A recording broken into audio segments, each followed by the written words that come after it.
Hello, everyone, and welcome back to another edition of The Whole Perspective. My name is Kevin Delory. As always, I'm joined by my good man and co-host Kenny Phillips. And today we are with my man Fabi. Fabi, actually, I read two books this week. One was Winning, I just finished, and the other book, I can't really wait to talk. I really want to talk to Fabi about this. Falling forward. Fabi and I have known each other for quite some time. When I met him at a company not to be named, we hit it off immediately. And after reading the book, I know why now. 100% I know why. I'm so excited to talk to you about this. As I tell everyone, one thing about this podcast, it has allowed me to be more open and honest about my journey. And, I'm going to let Kenny introduce Fabi, but I'm excited to get right into it. Sorry, Kenny. Absolutely. Well, today we're joined by, as Kevin said, Fobby Naghmi, EVP National Sales Manager of First Option Mortgage. Fobby came to the United States with his family when he was young. They immigrated over from Pakistan, had a lot of life lessons at an early age that helped develop him and form his perspectives, and led to his success, actually. Fobby stepped into the mortgage industry in 1994, so he's been in about 28 years. He's wrote in several mortgage magazines, and last November, as Kevin stated, he published his first book, Falling Forward, Mishaps on the Road to Happiness. He's also a host of a popular podcast, Laugh, Lend, and Eat. Welcome, Fabi. Fabi's like the Oprah, like in the mortgage industry. He goes by just one name. First time I've said Fabi's last name in 20 years, probably. I was waiting for that, Kenny. You got it right. Thank you, Kenny. Good job. It's like you got Sting, you got Bono, then you got Fabi. Yeah, exactly. We kick Cher out of the group, you know what I mean? So, Fabi, first of all, thanks for the book. Absolutely, brother. Our stories are so much alike. And I don't think a lot of people know my story because, again, since I've been doing this podcast, I've learned to open up. Your story of the journey in the mortgage industry is amazing. It really is. One of the one thing I can relate to you big time on is mine wasn't propane, mine was oil. Just like you, my story's a little different. I got divorced, gave all my liquid assets to my ex-wife, and I kept this big household by myself, thinking the market was never going to change. Crash happens. How do I pay for all this oil? I was filling up a 5-gallon jug of diesel, dumping it in to heat my house. Wow. So that's what I say when I met Fabi, we immediately hit it off. And now I know why. Our stories, our struggles are so much aligned. It's not even funny. You started off by, working with your brother and then went out on your own. And, in my opinion, you're one of the most open, honest leaders I've ever met. Just for the short time, that we got to work together. But there's a really good stuff in this book. And there was one thing I wanted, I want to ask you, how do you, and I know the answer because I read the book, but people see you today, they see, you see with your podcast, Laugh, Lend, and Eat, and you're out here and you went through some tough times in your journey. You had some bad deals, you had some, crashes, you had some rebounds that ended up being crashes. But what kept you moving through all of that to keep moving, keep falling forward? Yeah, it's a great question, Kevin. And Kenny and Kevin, thank you for having me on here, by the way. It's always interesting to me when people reverse the table on me. You know what I mean? Because I'm normally the one asking the question. So it takes a couple of seconds just to get used to answer the question. So thank you for giving me this opportunity. But honestly, Kevin, I don't know what is that. I think it was interesting. I actually listened to your podcast when you were on my show a couple of years ago to kind of get ready for you and get inside your head kind of, right? And we agreed on something, I think, and that's probably the reason of why I didn't give up, which is the feeling of giving up or losing is more intense than the feeling of winning. Absolutely. Right? And any true salesman absolutely knows what the hell I'm talking about when I say that.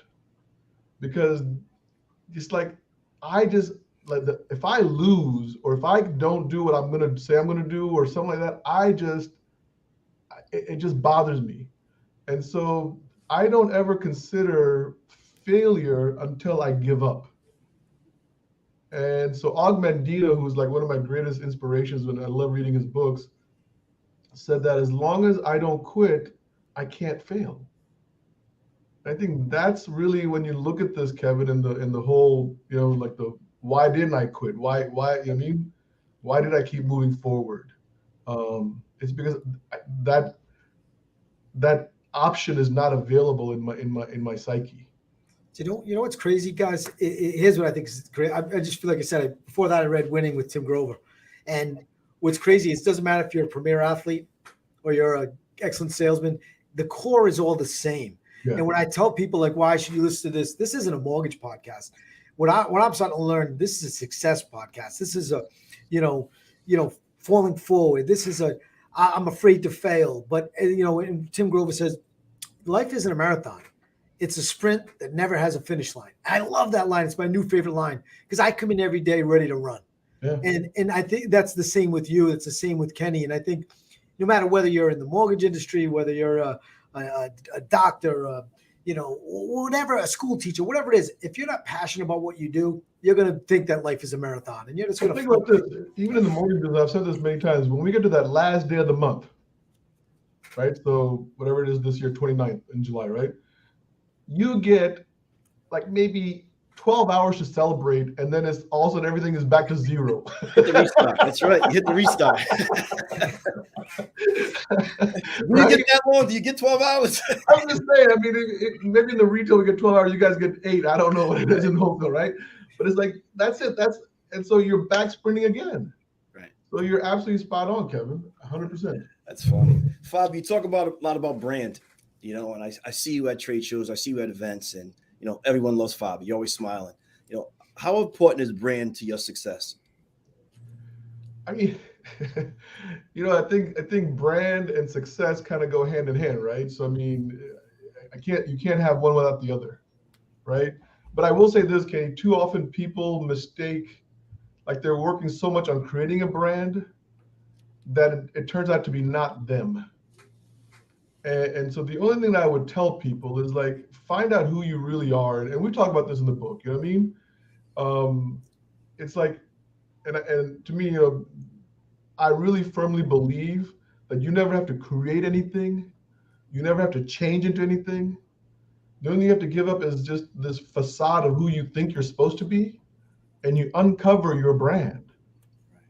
And so it's like people say, well, I got to do this. I want to be a vegan. I want to, eat avocado toast. I want to do this, whatever. And it's like, no. Just calm down, be silent. Right. And the thing that you're supposed to be is going to be. And that's what's going to attract people. So when you're being yourself, then, I get to meet people like you and Kevin. And it's like, no matter if we're at the patio bar in Tampa or we're sitting on a podcast, we're still the same 3 guys. Right. Nothing ever changes. That's a great, I just wanted to say something because that has been something I've been so afraid of. At my previous employers, I always wanted to be what I thought they wanted me to be. This is the first place I've worked at where it's really be you, own you, embrace this concept of what we have for culture. It's not a concept, it's living, it's eating, it's breathing, you can feel it around you. And to your point in your book, I would have a tendency to hide where I came from or my failures. Oh man, God, the crash, nobody would ever know that I was, filling up that 5-gallon buck, thing of, diesel. I was having lunch with Barry in Tampa, Barry Habib, and he was my first guest on the podcast. I don't know if you ever know this story or not, right? We did a whole hour. This was January 2020, right before the pandemic hits. Barry and I dive into this really amazing thing about him selling speakers out of the van in college, growing up in Brooklyn with immigrant parents, all this stuff. Forget the financial stuff. I'm talking about Barry Habib in the raw, right? We get done with it. My very first episode, I never hit the record button. Oh. So listen. I was having lunch with Barry in Tampa. I said, hey, Barry, you know what? I've gotten more mileage out of that story because I didn't hit record. If I'd actually hit record, it would have been a 1-week story. Right. But because I failed, it's turned into a 2.5-year story. And that's the success of failing. That's where we can find that happiness when we fall forward. It's like, now people can feel like, hey, guess what? Fabi's got, we got 68 episodes under our belt. But the very first episode, I screwed up. I didn't give up. I just said, okay, I'll do it again next. Got a big red button sticker that said push here, Fob. And I never forgot again. Love it. I think a lot of your success, Fabi, you talked about the universe talking to you. I know Kevin talks about it a lot, and we made some big decisions in our career. It's about gut feeling and intuition. Talk about the gut feeling and the universe speaking to you and when you make your decisions. Yeah. So it's interesting. I would tell you that for me, I should say me, I don't really know when the universe is speaking to me, Kenny. It always speaks to me after I've taken the action. So in other words, if I go say, whatever, I go join a company and it doesn't work out, well, guess what? The answer was no. But I can't sit in this chair and keep thinking about it and keep praying about it. Prayer is is an action word in my classification, right? So we've got to get out there and we've got to do the action behind that prayer. And if we fail, we fail. That's the answer, and we have to learn to accept it. I was just telling Ray Beefus from 2020 the other day. We're having a call. I said, you know what I'm really realizing, Ray? I said, my problem has been that I've been asking God to give me everything I wanted rather than aligning my action to what he's giving me. Right? So if I start to align my actions to what the universe is giving me and I become grateful for what I have, I can't help but have an amazing day. I don't want to sound like a Pollyanna or whatever, right? I have times when I'm absolutely pissed off and miserable and self-pity, right? But it goes away a lot quicker than it used to. What was awesome to me was, the remember to forget and about your own personal embarrassments. But more importantly, is someone just had asked you, I'd like to see what Fabi thinks of the market. And I can tell you, I already think I know the answer. It's you have never forgotten who you are, right? So you forgot your past failures and like, hey, look, yeah, I was the president. I was owning my own company. But deep down inside, I still know I'm one of the best salesmen in this business. I know what I need to do. And I need to, like your father's quote, I think it was your dad that gave you the quote that no matter you're rich or you're poor, you get 24 hours in a day. Nobody gets 23, no one gets 25. If you come in and you put your head down and, and just work, it's going to all be okay. Don't forget what got you to where you are. Don't forget the skills that you had when you were, the best LO on the planet. I think one of the reasons we're doing so well here when other wholesale lenders are struggling is because every day is a sprint for me. And you're right. And I am forgetting chasing a title, and I just want to be the best me. Yeah. And that's what's working so well. So I'd love to hear what you think of what people should do in this market, especially on the retail side. I mean, look, dude, it's it's this, right? I'll break it down as simple as possible. You're either going to sink or you're going to swim. Take your pick. I mean, I hate to sound so blunt, but the guys that I'm coaching, right, through 2020, this is the conversation we're having, right? Do you want to sink? If you do, no big deal. I'm not going to hold that against you. If you want to switch careers, if you think, maybe selling shoes at JCPenney's is better than doing mortgages, bravo, go for it, right? If you don't and you want to stay in the mortgage business, right, you're going to swim really hard right now, right? Because the reality is everyone else that's staying in is swimming twice as hard as me. That's the way I wake up in the morning. Well, it's like I'm already behind 10 laps. Yeah, it's like your mother said, right? Fabi, yeah. I think another great quote. By the way, your parents had the best quotes. They should have wrote the book, not you. Just kidding. It's compare. My dad's an author. He's got like 5 or 7 books underneath his belt already. So, all right. I think your mom said this one: to compare yourself to those that are doing better than you, right? Yeah. So, I think that in this market, don't say, hey, the guy next to me in the office next to me, he's having a tough month, but hey, at least I'm doing 4. He's only doing 3. Find out who's doing the best and compare yourself to them and chase them down. Right. Absolutely. I mean, why would I want to compare myself to somebody who's doing equal or worse than me? I mean, my mom, the preface around that was I was, as a kid, I was growing with a lot of bad people in the neighborhood, right? That's where I gravitated to, right? They were the ones having the fun, right? I mean, it was like they had the cute girls, all that stuff, so that's where you go, right? And they were doing some stuff that were shady. And my mom was like, what are you doing hanging out? We didn't bring you from Pakistan to America to do this. And I'm like, well, Mom, look how bad they are. And I'm not even doing it. I still got A's and B's. And like, do not compare yourself to them. Compare yourself to the guy who's got A's and B's and doesn't do that. And I was like, oh my God. You know what I mean? And it just stayed with me for my entire life. Like, so yeah. Kudos to Mom there. Well, you had an experience back in 1983, blizzard in DC. Oh, 30 or 40 inches of snow. And you said something called the DeLuca method. It's personal to you, but talk about the DeLuca method and how do you apply that to your day-to-day and your business? yeah, the DeLuca method. So Mr. DeLuca was an amazing individual. First of all, mad props to him wherever he may be. He always had a summer job for the kids.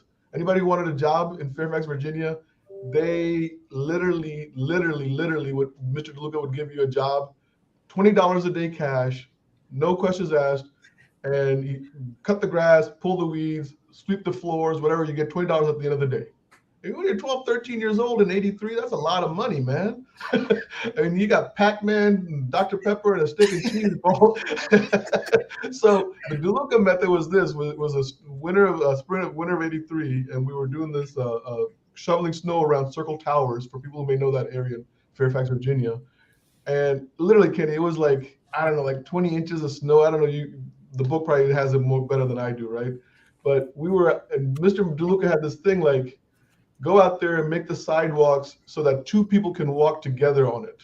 Not one person. He wanted two people to be able to walk simultaneously together. So, okay. So I'm out there. I see him coming up. It's snowing. It's windy. And he sees what I'm doing. And what I'm doing is I'm going forward one shovel length. I'm coming back 5 feet. And then I'm doing the second shovel length. He goes, what are you doing? I go, well, this way, I do one. I think I'm pretty smart. Like I'm a 15, 16-year-old kid. I got this down, right? And man, he slapped me with his hand, right? It was a glove, thank God, right? But it stung. Stop. And when he says this, he says, you take this he took the shovel and he scoops to the left, he scoops to the right, takes a step forward, does it again. And he says, this way, Fob, you never go backwards. You're always going forward. And that's the DeLuca method. If you do it right the first time, there's no going back. That's right. But if you do it my way, I was always going backwards, then going forward. So that's the DeLuca method, Kenny. Great catch. Love it. I'm gonna have to come up with the Delory method, Kenny. I'm gonna have to come up with there is a Delory method. It's in my second book. All right. I was waiting to see my name in your book. I browsed through it. I saw Mariana, which, by the way, amazing person. But there was another cool thing that, this is why I think I'm so connected to Fabi. Anytime I see him, it's like I've been with him every day of the week when I see him at a conference or something, because you get joy at a lot of the same things I do. Like, we work very hard. But we also share. And I love the story about the single dad, 2 kids. Oh. You took him in, you sat him in your office, 30 days, trained him up. He ends up getting a Mercedes, living in a big house. Now he's, a successful guy.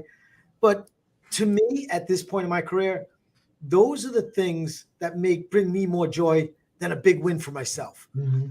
Because I feel like I owe it to somebody else. Someone gave me a chance at one point.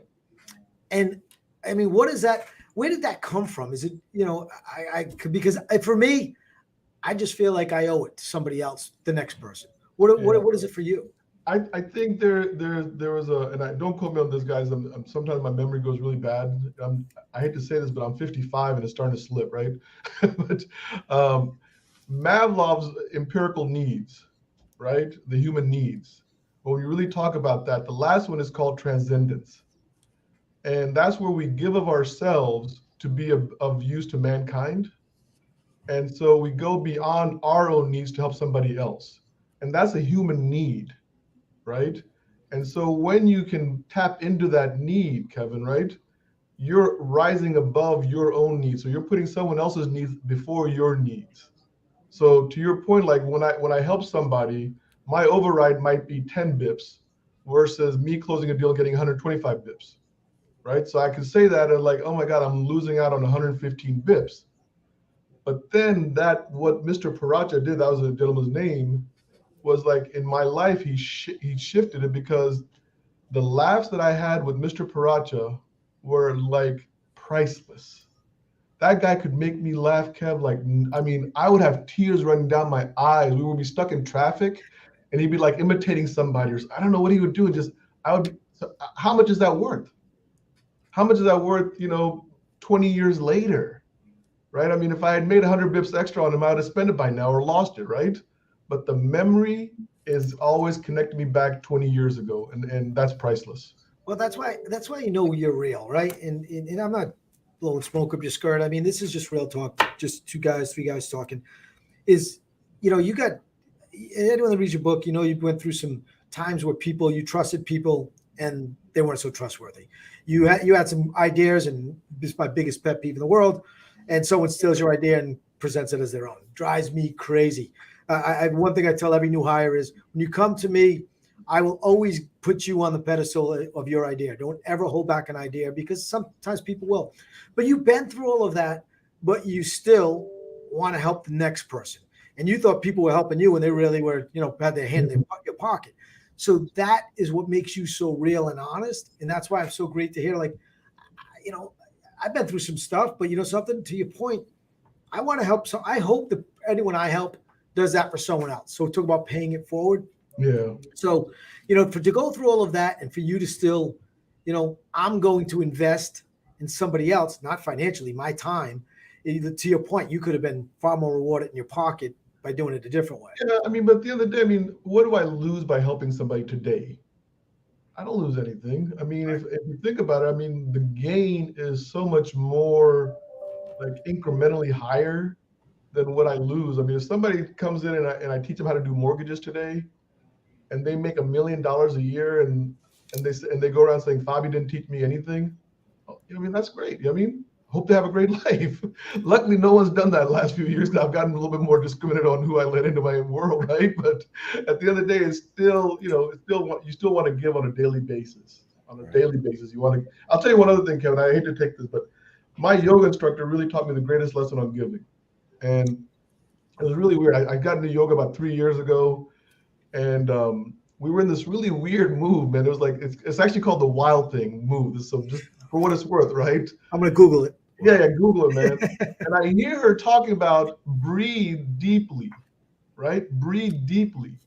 And I'd always thought that breathing deeply meant you inhale deeply, right? And she goes on to say, by the way, breathing deeply means to exhale more than you inhale, right? So you're actually inhaling for 4 seconds and exhaling for 8 seconds. And I began to think about that the entire thing about life, the blueprint, is exhaling more than inhaling. So we have to give more than we take. Right. So the blueprint's already been written. We just have to tap into it and align our actions to that blueprint. Wow. That's awesome. That is good. Fabi, there's a lot of opportunity out there as far as talent, right? Now, a lot of companies exited the business. There's a lot of LOs out there, and you just do put my number down on the bottom. Yeah, you do a great job recruiting. But one of the things you say is you really have a true responsibility, not just to the person you hired, but to their family. You had an experience where someone kind of sold you a bill of goods, and you kind of said you was disappointed. The fact that not only they hurt you, they hurt your family. Give us a little background on how you look at people and being transparent and what you could offer. Yeah, look, this kind of goes back to your question about brand, Kenny, right? All right. So part of my core beliefs is being 100% transparent, right? Because when that individual recruited me to that bank, and I don't minimize this at all, 99% of what they said was a lie. Right. The only thing factual was their name. and that's still suspect. But when you think about that, right? And so now I go to this company, and we're just coming out of that entire meltdown, and things are starting, and all of a sudden my loans aren't closing on time. Realtors are mad at me. The income has dropped. All of a sudden my wife is looking like, what'd you do, right? Also the kids want to do this, and I'm looking at my budget. I can afford it. And I began to see that this man's lie was affecting my entire family. And how could I ever do that to somebody else? And I would rather tell somebody all the bodies that I got buried about the company. And if you still want to join, come on, no big deal. We'll work it together, right? But at least you know what you're walking into. If there's mud, if there's this, no big deal. But I'm not going to be responsible for holding back information that's going to change your life in a negative way.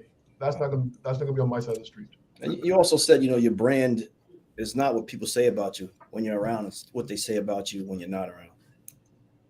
Yeah, I didn't say that. My best friend, Peter Van Artwright, said that. Peter Van Artwright, if you ever want to learn how to brand, this guy is a great story. We were coaches together for our daughter's soccer team. And this is when I had my own company. He says, "Hey, Fob, can I stop by your office and talk to you about branding?" And I thought, like, yeah, the guy's probably gonna sell me some baseball caps with my logo on it. Yeah, come on by. You know what I mean? I'll buy some baseball. He's a good guy. Why not, right? So he comes by and he teaches about, and he starts talking about brand. I didn't know anything about branding in 2001, 2002. I had no idea what brand was. And it's like the scene from Matrix where Neo gets that blue pill instead of the red pill and nothing ever looks the same. And that's what he did to me. It was like after that, nothing ever looked the same to me anymore. He was on my show about a year and a half ago. We did a thing on branding. And he said, brand is what they say when you're not in the room. If you ever want to find out what your brand is, that's what your brand is. That's awesome. I tell you, it's funny, Fob. Since I've came here, I realized that I used to always think everything's competition, right? It's the mortgage industry. I want to be number one. I want to be the best. And joining Eddie and team, and you learn about culture, and you learn that, this industry should be more like a community. So forget fighting with each other. Forget trying to pound each other into the ground. Let's help each other. And I see that in you. I mean, you're a coach. You could be helping. You're helping, loan officers at other companies, right? So it says a lot about who you are, and it's changed my way of thinking, right? I don't want to see anyone go through hard times. I hope I can help them. Yeah. And I learned that since being here. And about brand, I learned a lot from Jenner and Jay and Eddie. I mean, because I thought the brand was just to show my numbers. Here's my numbers. And like I said, I mean, listening to Karina's story, listening to Christine Beckwith's story, and your story, it's just like everybody has been through these hard times and these struggles. And that's who we are as a brand and how we came out and how we helped other people. And I think I would ask anyone that's listening, stop covering up the tough times. They made you who you are today. Yeah. Don't wear them as a badge of honor rather than being embarrassed by them, because since I've started wearing this stuff as a badge of honor, my life has changed. I've been happier. I've helped more people. I touch more people. And so there's a Persian quote, Kevin. There's a Persian quote that says that when there's cracks, that's when the light shines through. Oh, I like that. That's powerful. And so we all have our cracks, but that's where our light shines through. And you can call that light a brand or whatever you want it to be, but it's our true self shining through those cracks. Right. And the Japanese, by the way, also have an art of that, where they'll take a broken vase or something, and they line it with melted gold. And so the cracks are then put together with gold outlining all the defects. Interesting. Love it. Fabi, well, the podcast is about defining your value. How does Fabi define his value in this industry? Oh, Kenny, you have all the questions. It's interesting because Kevin and I worked at the same company that was going to say nameless, I guess, for the show. And that's the first time that anybody ever came up to me and said, "What's your value proposition?" Right? And I thought it was the most ridiculous question in the world. Because I was like, I don't know what my value is, dude. I mean, just, I'm a loan officer. Let's go party, shake hands, tell dirty jokes, and have a cigar. That's like a corporate wonky question. Like, what's your value proposition to everybody? It's like, you want to close your loan on time and get paid? Come on over here. I mean, so, I think the value that I look at today, Kenny, is that I think if people are working with me, I know I'm able to take them to the next level of their career. That's happening. I'm seeing that over and over again with the managers who've decided to join my organization. We're seeing their numbers. I mean, there was a gentleman that, I love this guy so much, Tom Hobbs. I hope he's listening. I know his daughter may be. He was doing amazing numbers at this previous company, and it took me a year and a half to convince him to come join me, right? Comes over, literally, I think his numbers went from 18 to 21 units to almost 33 units a month, right? Now, it's nothing I did, but it's something that I was able to help him uncover within himself. Sure. Wow. Great story.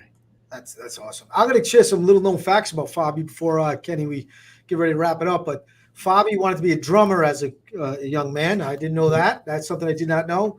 He was actually an underwriter, which I'm surprised I like him. No, just kidding. I believe in one team, one dream. I was kicked out of the underwriting school, by the way. So those are some things I learned about Fabi, in reading this book. So it was a great book. I would tell anyone, go out and get a copy of Falling Forward. You'll learn a lot, and if anything at all, it will let you be able to share your story more openly and more freely, because you'll see, because I would have never guessed this stuff about Fabi of what he's been through. Right. And one last question: do you still have the bags of cash in your car? So, that's a You gotta great. get the book to know what I'm talking about. Listen, by the way, I want to thank my good friend JT for that, right? So we couldn't mention his name in the book, by the way, just FYI. That he's the only one we had to use his initials. And there's reasons for that. But yeah, I mean, the guy, those bags of cash were much needed at that time. Fabi, tell everyone where they can find the book. They can go on Amazon.com, and obviously they can order online there. They can go to the website, which is fallingforwardthebook.com. They can call Kevin, and Kevin can share his copy with them. Absolutely. Well, I got all notes in mine. They can't have it. This is, I just want to. Yeah, I just want to take a quick reminder to remind everyone that July 28th to 29th at the Omni Battery in Atlanta, we have the EPM wholesale event coming up. We're going to have Tim Grover there. Kenny will share some more with you on that. But, again, this is a community. So I get calls, well, do I have to be signed up as a broker? Or, hey, I'm your competitor. Can I come? Listen, we believe in the mortgage industry being a community. Everybody's welcome. You want to come, you want to hear from, some people in the industry talk about getting through hard times. You want to hear, Todd Bitter talk about his experience during the collapse and how he came out the other side. You should be there. You want to hear Tim Grover, who's actually amazing. He wrote the book Winning.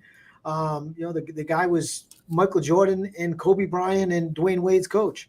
It's going to be a great event. You'd be cheating yourself if you don't come down and check it out. You can go to EPM Wholesale for tickets. Kenny, I'll let you wrap it up. Oh, no. Like you said, the 20th to 29th, Battery Park. We got some great keynote speakers. We got Tony Thompson of NAMBA. We got Anthony Costa of U Mortgage, Todd Bitters, Tim Grover. It's going to be a great experience. As Phil Mancuso like to quote all the time, rising tide raises all boats. And I think it's a great opportunity to share, learn, and bring something back home, and have some fun. I want to thank everyone for listening to the Whole Perspective podcast. If you enjoyed the podcast, you can always continue the conversation by emailing Kenny or I directly. I'm sure Fabi wouldn't mind if I forward you over any questions you have to answer them personally. Yeah. Or go to the Empower Brokers community on Facebook, which is our Facebook group. Go to LinkedIn at EPM Wholesale, our Instagram at EPM Wholesale. And I want to thank everyone again and hope to see you next time. Fabi, thanks again. Thanks again, Fabi. Appreciate you having me on here. You got it.